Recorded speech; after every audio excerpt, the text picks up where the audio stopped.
Hello, नमस्कार प्रिय साथियों। देखिए, आज के इस क्लास में हम बीएसटीसी एग्ज़ाम के लिए कुछ ऐसे प्रश्न करने जा रहे हैं, जो प्रश्न बीएसटीसी एग्ज़ाम में बार-बार पूछे जाते हैं। और दोस्तों, इन प्रश्नों में से कुछ ऐसे प्रश्न हैं, जो बीएसटीसी एग्ज़ाम में आपको देखने को मिलेंगे। तो एक भी प्रश्न मिस मत करिएगा। तो आज का अपना क्वेश्चन नंबर 1 है, पूरा स्थल आहड़ से प्राचीन अवशेष संबंधित हैं। तो दोस्तों, आहड़ से कौन से प्राचीन अवशेष संबंधित हैं? तो दोस्तों, इस प्रश्न का अपना सही आंसर हो जाएगा ताम्रपाषाण युग से। तो ऑप्शन से इसका करेक्ट आंसर हो जाएगा। और दोस्तों, आपके कितने सही होते हैं कमेंट में ज़रूर बताइएगा। तो दोस्तों, क्वेश्चन नंबर 2 है। तो दोस्तों, बहुत ही शानदार क्वेश्चन आपके सामने है। कौन सा पुरातात्विक स्थल अपने ज़िले से सही सुमेलित नहीं है? तो दोस्तों, ऐसा कौन सा पुरातात्विक स्थल है जो अपने ज़िले से संबंधित नहीं है? तो दोस्तों, इसका अपना सही आंसर हो जाएगा ऑप्शन नंबर डी, बिल्कुल करेक्ट आंसर हो जाएगा। बैराट जो है उदयपुर ज़िले में नहीं है। तो दोस्तों, अगला प्रश्न है अपना क्वेश्चन नंबर 3। तो दोस्तों, क्वेश्चन नंबर 3 आपके सामने है, और ये वही प्रश्न है जो बीएसटीसी एग्ज़ाम में इन प्रश्नों में से अधिकांश प्रश्न पूछे जाते हैं। तो दोस्तों, क्वेश्चन नंबर 3 है, राजस्थान के इन पुरातात्विक स्थलों में से कौन सा स्थल सिंधु घाटी सभ्यता का भाग नहीं है? तो दोस्तों, ऐसा कौन सा पुरातात्विक स्थल है जो सिंधु घाटी सभ्यता का भाग नहीं है? तो इसका अपना सही आंसर हो जाएगा ऑप्शन नंबर ए, करणपुरा। तो दोस्तों, इस प्रश्न का ऑप्शन ए बिल्कुल सही आंसर हो जाएगा। तो अगला प्रश्न है क्वेश्चन नंबर 4। तो दोस्तों, क्वेश्चन नंबर 4 आपके सामने है, 1734 ईस्वी में आहूत हुरिड़ा सम्मेलन की अध्यक्षता की। तो दोस्तों, 1734 ईस्वी में आहूत हुरिड़ा सम्मेलन की अध्यक्षता किसने की? तो दोस्तों, इस प्रश्न का अपना बिल्कुल सही आंसर हो जाएगा option number D, Jagat Singh ने।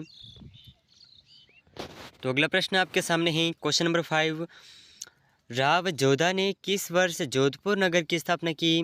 तो दोस्तों, बहुत ही महत्वपूर्ण प्रश्न है, राव जोधा द्वारा जोधपुर नगर की स्थापना कब की गई? तो दोस्तों, इसका अपना सही आंसर होगा ऑप्शन नंबर। तो दोस्तों, जोधपुर की अगर आपको प्रश्न पूछा जाए इसकी स्थापना, तो दोस्तों इसकी स्थापना जो है 1459 ईस्वी में हुई है। तो अपना ऑप्शन बी करेक्ट आंसर हो जाएगा। अगला प्रश्न है क्वेश्चन नंबर 6। तो दोस्तों, क्वेश्चन नंबर 6 आपके सामने है, और बहुत ही शानदार क्वेश्चन है, राजस्थान के किस स्थान से अंग्रेजी शिक्षा की सर्वप्रथम शुरुआत की गई? तो दोस्तों, राजस्थान का ऐसा कौन सा स्थान है जहां से सबसे पहले अंग्रेजी शिक्षा की शुरुआत की गई है? तो दोस्तों, इसका अपना सही आंसर हो जाएगा ऑप्शन नंबर सी, अजमेर से। तो दोस्तों, अगला प्रश्न है क्वेश्चन नंबर 7। तो दोस्तों, क्वेश्चन नंबर 7 आपके सामने है, राजस्थान में 1857 की क्रांति किस स्थान से प्रारंभ हुई? तो दोस्तों, राजस्थान में जो 1857 की क्रांति हुई थी, ये कौन से स्थान से आरंभ हुई थी? तो ये प्रश्न बहुत ही महत्वपूर्ण प्रश्न है, और आप सबको ज़रूर आना चाहिए। तो दोस्तों, इसका ऑप्शन नंबर ए हमारा करेक्ट आंसर हो जाएगा, नसीराबाद। तो दोस्तों, अगला प्रश्न है क्वेश्चन नंबर 8। तो दोस्तों, क्वेश्चन नंबर 8 आपके सामने है, अक्टूबर 1857 में विद्रोह के समय कोटा में अंग्रेज पॉलिटिकल एजेंट कौन था? तो दोस्तों, 1857 में जो विद्रोह हुआ था, उस समय कोटा का जो अंग्रेज पॉलिटिकल एजेंट था, ये कौन था? तो दोस्तों, इसका अपना सही आंसर हो जाएगा ऑप्शन नंबर सी, बिल्कुल करेक्ट आंसर हो जाएगा, मेजर बर्टन। तो दोस्तों, अगला प्रश्न है क्वेश्चन नंबर 9। तो दोस्तों, क्वेश्चन नंबर 9 आपके सामने है, और बहुत ही शानदार क्वेश्चन है, उस नेता को पहचानिए जो जयपुर प्रजामंडल में सक्रिय नहीं था। तो दोस्तों, जयपुर प्रजामंडल के अगर उस नेता की बात की जाए, तो यह नेता है option number C, Prayagraj Bhandari. यह जयपुर प्रजामंडल आंदोलन में सम्मिलित नहीं था। तो दोस्तों, अगला प्रश्न है क्वेश्चन नंबर 10। तो दोस्तों, क्वेश्चन नंबर 10 आपके सामने है, कंपनी अधिकारी जिसकी 1857 की क्रांति के दौरान कोटा में हत्या की गई। तो दोस्तों, ऐसा कौन सा अधिकारी हैं जिसकी 1857 में क्रांति के दौरान कोटा में हत्या की गई? तो इसका अपना सही आंसर हो जाएगा ऑप्शन सी, बिल्कुल करेक्ट आंसर हो जाएगा, मेजर बटन की।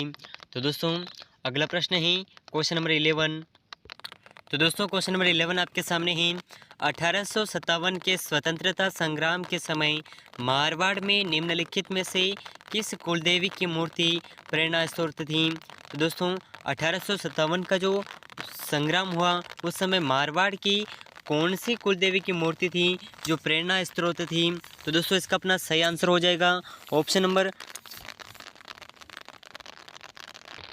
बी, बिल्कुल करेक्ट आंसर हो जाएगा सुगाली माता की कुलदेवी मंदिर। तो दोस्तों अगला प्रश्न है अपना क्वेश्चन नंबर 12। तो दोस्तों बहुत ही महत्वपूर्ण प्रश्न आपके सामने है। बिजोलिया किसान आंदोलन के प्रणेता निम्न में से कौन थे? तो दोस्तों बिजोलिया किसान आंदोलन जो हुआ था उसके प्रणेता कौन थे? तो इसका अपना सही आंसर होगा ऑप्शन नंबर ए, बिल्कुल करेक्ट आंसर हो जाएगा विजय सिंह पथिक जो हैं बिजोलिया किसान आंदोलन के प्रणेता थे। तो दोस्तों अगला प्रश्न है अपना क्वेश्चन नंबर 13। तो दोस्तों क्वेश्चन नंबर 13 आपके सामने है और बहुत ही महत्वपूर्ण प्रश्न है। मानगढ़ नरसंहार किस वर्ष में हुआ? तो दोस्तों मानगढ़ धाम का जो नरसंहार हुआ है वो कौन से वर्ष में हुआ है?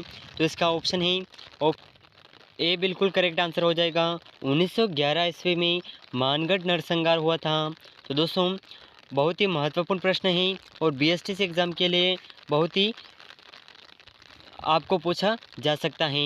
तो दोस्तों अगला प्रश्न है क्वेश्चन नंबर 14। तो दोस्तों क्वेश्चन नंबर 14 आपके सामने है और बहुत ही शानदार क्वेश्चन आपके सामने है। बेगू किसान आंदोलन किस वर्ष में शुरू हुआ? तो दोस्तों बेगू किसान आंदोलन कौन से वर्ष में शुरू हुआ है? तो इसका अपना सही आंसर हो जाएगा ऑप्शन ए, बिल्कुल करेक्ट आंसर हो जाएगा 1921 ईस्वी में बेगू किसान आंदोलन प्रारंभ हुआ था। तो दोस्तों इन सभी प्रश्नों को आप ज़रूर से ज़रूर याद रखिएगा। तो दोस्तों अगला प्रश्न है क्वेश्चन नंबर 15। तो दोस्तों क्वेश्चन नंबर 15 आपके सामने है। माधो सिंह व गोविंद सिंह का संबंध निम्नलिखित में से किस किसान आंदोलन से था?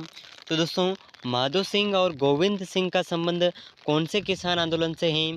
तो इसका अपना बिल्कुल करेक्ट आंसर हो जाएगा ऑप्शन नंबर डी से आंसर है अलवर किसान आंदोलन। तो आप ज़रूर याद रखिएगा। तो दोस्तों अगला प्रश्न है अपना क्वेश्चन नंबर 16। तो दोस्तों क्वेश्चन नंबर 16 आपके सामने है और बहुत ही महत्वपूर्ण प्रश्न है। निम्नलिखित में से कौन 1921 और 22 में मेवाड़ के भीलों के आदिवासी किसान आंदोलन के महत्वपूर्ण व्यक्तियों में से एक हैं? तो दोस्तों ऐसा कौन सा व्यक्ति है जो 1921 और 22 में जो मेवाड़ के भीलों द्वारा आदिवासी किसान आंदोलन किया गया उसका उन व्यक्तियों में से एक हैं? तो दोस्तों इस प्रश्न का अपना सही आंसर हो जाएगा option number A, Motilal Tejawat. आप ज़रूर याद रखिएगा। तो दोस्तों अगला प्रश्न है क्वेश्चन नंबर 17। तो दोस्तों बहुत ही महत्वपूर्ण प्रश्न है। अंग्रेज़ों के अधीन राजस्थान का पुराना नाम था? तो दोस्तों राजस्थान का पुराना नाम कौन सा था जब हमारा देश और राजस्थान अंग्रेज़ों के अधीन था? तो दोस्तों उस समय का जो राजस्थान का नाम था यह नाम है ऑप्शन नंबर डी, राजपूताना। तो आप ज़रूर याद रखिएगा। तो दोस्तों अगला प्रश्न है अपना क्वेश्चन नंबर 18। तो दोस्तों क्वेश्चन नंबर 18 आपके सामने है। राजस्थान के गठन के समय प्रथम चरण के दौरान गठित मत्स्य संघ में शामिल थी? तो दोस्तों मत्स्य संघ में कितनी रियासतें शामिल थीं? तो इसका अपना सही आंसर हो जाएगा ऑप्शन नंबर डी, बिल्कुल करेक्ट आंसर हो जाएगा। तो दोस्तों अगला प्रश्न है अपना क्वेश्चन नंबर 19। तो दोस्तों क्वेश्चन नंबर 19 आपके सामने है और दोस्तों इस क्लास में हम वही क्वेश्चन कर रहे हैं जो बीएसटीसी एग्ज़ाम के लिए बहुत ही महत्वपूर्ण प्रश्न हैं और पूछे जा सकते हैं। तो दोस्तों 84 खंभों की छतरी स्थित हैं। तो दोस्तों 84 खंभों की छतरी कौन से ज़िले में स्थित हैं? और ये प्रश्न पिछली बार जो 2022 की बीएसटीसी की परीक्षा हुई थी उस एग्ज़ाम में भी पूछा गया प्रश्न है। तो दोस्तों 84 खंभों की छतरी कौन से ज़िले में स्थित हैं? तो इसका अपना बिल्कुल करेक्ट आंसर हो जाएगा ऑप्शन सी सही आंसर है बूंदी ज़िले में। तो आप ज़रूर याद रखिएगा, यह प्रश्न पिछले एग्ज़ामों में पूछा गया है। तो दोस्तों अगला प्रश्न है अपना क्वेश्चन नंबर 20। तो दोस्तों क्वेश्चन नंबर 20 आपके सामने है। निम्नलिखित में से कौन सा दुर्ग जल दुर्ग की श्रेणी में आता है? तो दोस्तों ऐसा कौन सा दुर्ग है जो जल दुर्ग की श्रेणी में आता है? तो इस प्रश्न का अपना ऑप्शन नंबर डी बिल्कुल करेक्ट आंसर हो जाएगा, गागरोन दुर्ग। तो आप ज़रूर याद रखिएगा। तो दोस्तों नेक्स्ट क्वेश्चन आपके सामने है क्वेश्चन नंबर 21। बूंदी में स्थित रानी जी की बावड़ी का निर्माण किसने करवाया? तो दोस्तों रानी जी की बावड़ी का निर्माण किसने करवाया था? तो इस प्रश्न का अपना सही आंसर हो जाएगा बी बिल्कुल करेक्ट आंसर हो जाएगा। बूंदी में स्थित रानी जी की बावड़ी का निर्माण रानी नाथावती ने करवाया था। तो इस प्रश्न का ऑप्शन बी करेक्ट आंसर हो जाएगा। तो अगला प्रश्न है क्वेश्चन नंबर 22। तो दोस्तों क्वेश्चन नंबर 22 आपके सामने है। किस दुर्ग को अबुल फजल ने बख्तरबंद दुर्ग कहा है? तो दोस्तों बहुत ही शानदार क्वेश्चन है। कौन सा दुर्ग है जिसे अबुल फजल ने बख्तरबंद दुर्ग कहा है, यानी कि उसके चारों ओर दीवारें हैं?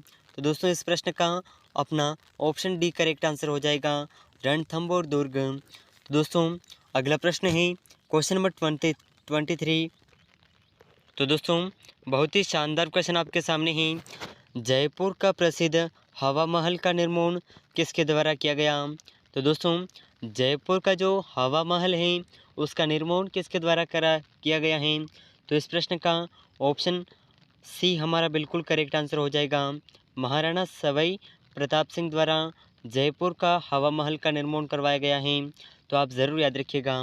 तो दोस्तों अगला प्रश्न है क्वेश्चन नंबर 24। तो दोस्तों क्वेश्चन नंबर 24 आपके सामने है और बहुत ही महत्वपूर्ण प्रश्न है। हवा महल का डिज़ाइन निम्नलिखित में से किसके द्वारा तैयार किया गया था?